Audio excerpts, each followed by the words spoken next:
Senator Raffy Tulfo nanginig sa galit sa amo ni LV Vergara. Mariing kinundina ni Senator Raffy Tulfo ang matinding pagmamaltrato at pang-aabuso sa kasambahay na si LV Vergara ng kanyang amo mula sa Occidental Mindoro na nagsimula ang pang-aabuso mula noong taong 2020. Sa pagdinig ng Senate Committee on Justice and Human Rights, iminungkahi ni Tulfo ang one-strike policy laban sa mga abusadong employer ng mga domestic worker at mas mataas na criminal liability para sa kanila.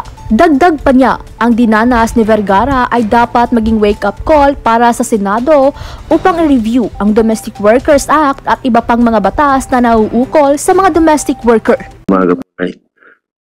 Apo, Chairman, yung po kasing gusto kong tanungin yung barangay captain eh. Pwede po bang tumalon na doon? Apo, nakapanumpa na naman si Kapitan. Kapitan, ready ho kayo sumagot? Lapit-lapit po tayo sa mikropono at pakipindot po yan hanggang tumilaw yung pula. Salamat po. Chairman, sabi kanina ni Kapitan, hindi daw humingi ng tulong sa kanya pero nagpunta sa... Ano kaya ang ibig sabihin ni Chairman doon? Chairman, ano ibig sabihin mo doon? Magandang umaga po ulit.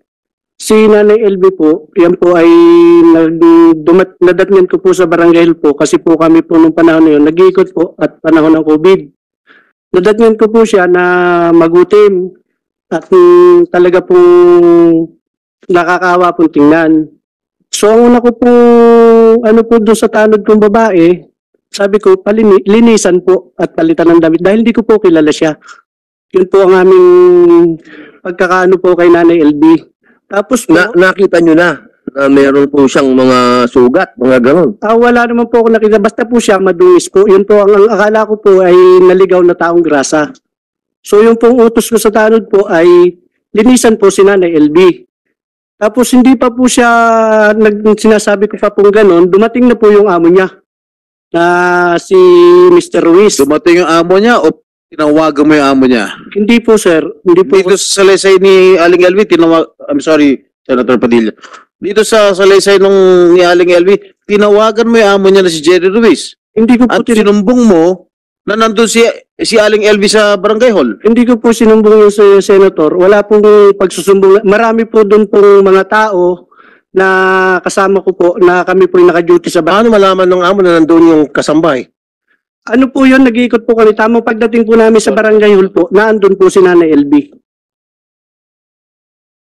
Senator Padilla. Senator Padilla, siguro ang tanong ni Senator Padilla, ano yung naging hakbangin mo bilang kapitan? Dinala mo ba sa ospital? Pina-check up mo ba sa municipal health officer? Kasi COVID noon, alert lahat ng mga doktor natin, mga nurses. Diba, yun sila yung mga frontliner. May paningin na ba ho siya noon o bulag na? Ano hong tulong natin? Kasi sa batas po ni Senator Estrada, yung kasambahay lo, naka-register lahat yung mga kasambahay sa barangay hall. Wala po Mr. Chair, pwede natin tanungin si Ma'am LB. Ma'am LB. Sasagutin mo pa yan, ha? Ma'am LB, sabi niyo po na pumunta kayo sa barangay at nagsumbong, tama? Opo, totoo po yun. Sino pong sinumbungan niyo?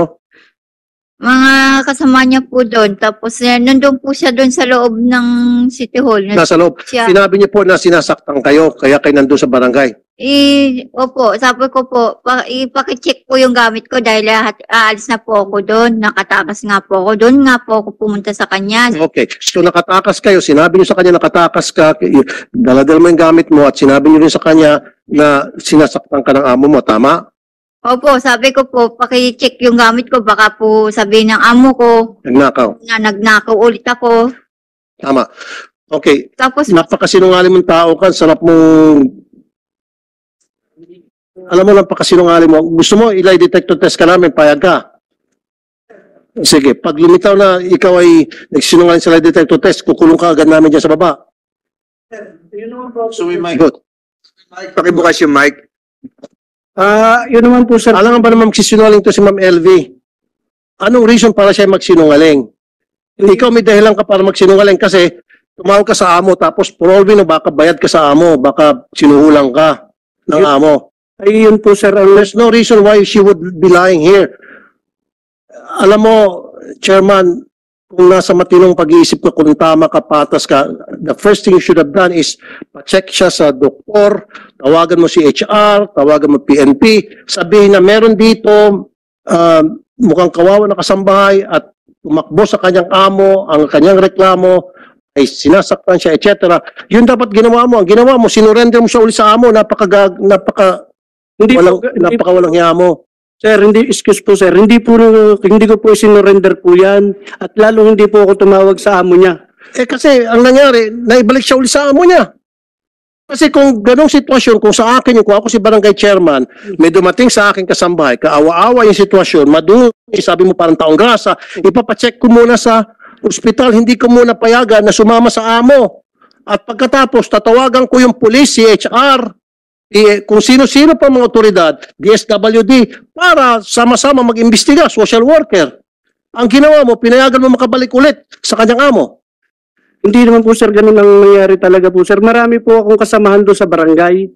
Maraming kasama sa barangay, pero you call the shots because ikaw ang pinakamataas, ikaw ang chairman, ikaw ang sinusunod ng mga kasamahan mo. Ang una ko nga pong hakbang sir, akin pong pinalilinisan sir. Hindi po yung totoo. Pero sinabi na nga ng kasambahay yung kanyang sitwasyon na siya ay naglayas, na meron siyang dalang mga gamit, tinignan yung gamit, baka mamaya sabihin na nagnakaw ako. You didn't do that, right? Hindi po, wala pong nasabi si Nanay LB sa totoong buhay po. Sa totoong buhay, bakit siya magsinungaling? Bakit siya pumunta sa barangay? Ibig sabihin, pumunta sa barangay, naligaw lang? Basta na pumunta sa barangay dahil namamasyal? Hindi nga po namin. Anong reason ba siya pumunta sa barangay? There should be a reason bakit yung isang tao pupunta sa barangay. Ikaw, alam mo naman dahilan kung bakit ang isang tao pupunta sa barangay, di ba? Give me a reason. Okay, masalita ka. Anong dahilan bakit, kunyari ikaw, ako si chairman, bakit ka pupunta sa barangay? Ang ano ko nga, Hindi, pakisagot lang. Bakit ka pupunta sa barangay kung ako si chairman tapos ikaw yung kabarangay ko? alam ko po, may kailangan po. Pero po hindi. Exactly. Kaya ka pupunta sa barangay dahil meron kang kailangan, meron kang isusumbong. Therefore, tama itong sinasabi ni Ma'am Melby, kaya siya pumunta sa barangay dahil meron siyang kailangan at yung kailangan na yun ay tulong mo. Sir, hindi naman po talaga ganun ang totoong nangyari. Yun po talaga yung nangyari. No, kasasabi mo lang sa akin pupunta ka sa barangay kung ikaw si ordinary citizen at ako si chairman, pupunta ka sa barangay, galing na sa bibig mo na pupunta ka sa barangay, ang isang tao pupunta sa barangay dahil may kailangan siya. Kaya lang, hindi mo inasikaso yung pangangailangan niya, hindi mo siya pinagsilbihan. Inasikaso ko po, sir. Ang una ko nga pong hakbang, pinalilinisan ko po dahil po panahon ng pandemic. Kaya nga, matapos mo siya palinisan, sana pinadoktor mo. Hindi pa, Sana tinawagan mo yung DSWD, tinawagan mo yung CHR, tinawagan mo yung PNP. sir, sana po makapagsalita din muna po ako, sir. Papayagan ka, Kapitan. Papayagan Opo. ka magsalita. Pero Yung- the permission of Senator Tulfo. Isa na lang po. Sige po. Kasi, Chairman, hindi mo ginawa yung trabaho mo. Sa magkanong kadahilanan na hindi mo ginawa yung trabaho mo ng tama. Kasi kung ginawa mo yung trabaho mo ng tama, hindi na sana lumala pa yung sitwasyon ni Ma'am LV. Kaya sa lumala dahil sa naging pabaya ka sa iyong tungkulin. Kung ako dito ngayon sa committee, sampahan ka dapat ng kaso. Dereliction of duty. Ayun po naman, sir, ay nasikaso po namin. Hindi pa nga po siya nakakapagsalita. Dumating na po yung kanyang amo. At sinabi po niya na sinusundan niya at nakaalis po sa kanilang tindahan. Mas lalo nung dumating yung kanyang amo, mas lalo ka dapat magtaka. Saan sinabi mo sandali lang, hindi mo ba sila pinag-uusap? Wala naman pong naging reaksyon si Nanay LB. Sumama po naman siya ng kusa sa amo niya eh. Posible naman yan. Kaya nga siya lumayas tapos sasama ng kusa. Wala pa nga po, Senator, na siya reklamo po sa amin. Mr. Chair, ipaano natin to, lie detector test, and then kapag lumitaw na sa lie detector test nagsinungaling to, ikulong natin sa baba. So kukulong kita. Napakasinungaling mong tao ka. Kapitan, kilala mo ba yung amo ni LB? Ano po yun? May tindahan po sila. Yun lang po ang aming pagkakilala. Pero ni number po nila, wala po kami. Kilala po. Kilalang tao yun doon.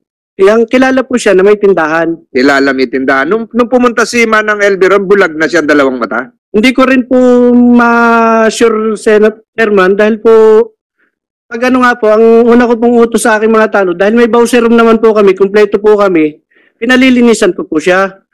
Yun po ang una ko pong naging po sa Nanay LB. Manang LB, nung kayo po ay pumunta kay Kapitan, dalawang mata niyo po ay bulag na o nakakakita pa kayo ng kalahati? Isang mata ko po, yung kanan. Tapos po, ang kanan po ay nakakita pa. opo. So nakaharap niyo po si Kapitan. Opo, narinig ko po yung sabi niya po sa amo kong lalaki. O Sir Jerry, na parang nandito yung sambahay mo, nandito. Tinawagan o magkaharap? Hindi, para pong tinawagan, kausap. Wala po. Kinausap sa telepono, Opo, yung Jerry, yung amo mo. opo. Oho. So hindi totoo yung sinasabi ni Kapitan na kasunod mo na yung amo mo. Hindi po. So Kapitan, Sandali, Mr. Chair. Aling LV, ituro mo nga rito kung sino yung kapitan na kausap nyo. Hindi po makikita po. Hindi niyo makikita? Kilala po ang boses. Kilala ko po yung boses. Nabobosesan ninyo? Opo. Pwede mong ilarawan ang physical condition, malaki ba, maliit? naririnig ko yung tanong ng iyong abogado, sa natatandaan mo, yan ang itsura ng Kapitan na nakita mo no, kahit Yung- isang mata ka, Mataba po siya ng kaunti at yung matangkad-tangkad. kad. Tumayo ka nga kung matangkad ka. Tabangan. Yung ano ka? Ano ba height mo, LP? Mababa ka, kaya tingin mo siguro matangkad yung kaharap mo o Opo. nakaupo ka. 5 po ang height ko. Maliit lang po ako. Wala na total vision. Yeah, totally. The doctor can attest. So hindi mo, ilang taon mo na, kailan nangyari yung pagpunta mo sa Barangay Hall? Nung pong nakatakas po ako ng 2021. 2021? 2020 o 2021? 2021. 21 nakatakas ka. COVID pa noon, lockdown pa noon. Opo. Tumakas ka kasi ayaw mo na dun sa amo mo. Opo. Bakit ka sa Kapitan dumiretso? Yung pong sabi yung nasa lubungan ko po, yung yung nagtitinda po ng lumi doon, si Kagawad po yun. Hindi ko lang po kilala ang lalaki, Kagawad po doon. Pumunta ka sa Barangay Hall para magreklamo, Opo, isumbong? sabi po nung Kagawad doon, LB, pumunta ka muna sa barangay, i-report mo yan dahil nakatakas ka at pa-check mo yung gamit mo. Tapos, nung nakaharap mo si Kapitan at narinig mo nag-usap sila, pinauwi ka ni Kapitan o sinundo ka ng amo mo? Sinundo po ako ng amo ko lalaki. Sumama ka? Opo. Sabi, ihatid daw po ako sa sakayan ng papuntang Mindoro. Uuwi ka na sana, pinapauwi ka, hindi ka hinatid. Hindi po, dinala po ako sa tindahan ulit. Kinulong ka. Opo, yun. Buhat nung pong galing ako sa barangay, hindi na po ako pinapalabas. Doon na lang po daw ako Hindi mo na nakausap si Kapitan. Hindi na po. Ito ngayon, nabobosesan mo naman. Opo, Siya yung Kapitan. opo. Ano mo sasabi mo kay Kapitan? Nagkausap ba kayo ni Kapitan noon? Busy po siya sa kausap. Hindi niya po ako inintindi. Hindi ka inintindi. Opo, busy po sa kausap sa cellphone. Sino nag-check nung gamit mo na sinabing checkan? Wala po.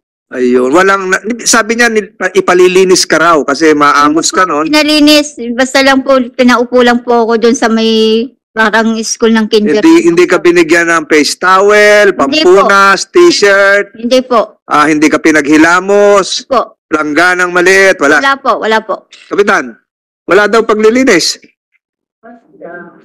Mr. Chair, paano nga po siya malilinisan po? Kaupo lang naman po niya na sinasabihan ko pa lang po yung aming barangay tanod na babae. Dumating na nga po si Mr. Ruiz. Tinawagan mo raw. Hindi po, wala po akong pangyayaring tumawag po na Paano nalaman ni Mr. Ruiz na nandun si Aling LV sa Barangay Hall? Sinusundan na daw po yun pala ng kanyang amo at nakatakas nga daw po. Paano nga malalaman ni Ruiz, yung pamilya Ruiz, na nasa Barangay Hall, pwede naman siya ibang pinuntahan? Sinusundan na daw po yan ng amo niya. Kaya Kasi ilang minuto, nung pagdating ni Ma'am LB at saka pagdating ng amo, ilang minuto ang pagitan? siguro po wala pa pong 3 minuto, sir. Oh, so, ibig sabihin, hindi sinusundan, may tumawag. Ay, At saka isa pa, of all places sa barangay, bakit sa Barangay Hall pa siya pupunta? Pwede naman siya pumunta sa ibang tindahan, pwede siya pumunta sa kanto kung saan-saan pang pwedeng tambayan niya o sa paradahan ng tricycle kasi tumakas nga, di ba? Bakit hindi pumunta sa paradahan ng tricycle, paradahan ng jeep? Bakit sa barangay pumunta? Kasi tinawagan mo, ungas ka talaga. hindi ko po yung tinawagan, Senator. Kahit po, Hindi nga, di ba, logic lang to, logic lang. Ang isang kasambay na tumakas, hindi usually pupunta sa Barangay Hall. Okay? Ang isipin ng mga amo na tumakas ang kasambay, pupunta yan sa sasakayan ng tricycle, sakayan ng habal-habal, sakayan ng jeep. ubos, doon pupunta, doon dapat unang pinuntahan. Hindi, agad-agad pumunta sa barangay kasi may tumawag at ikaw yon.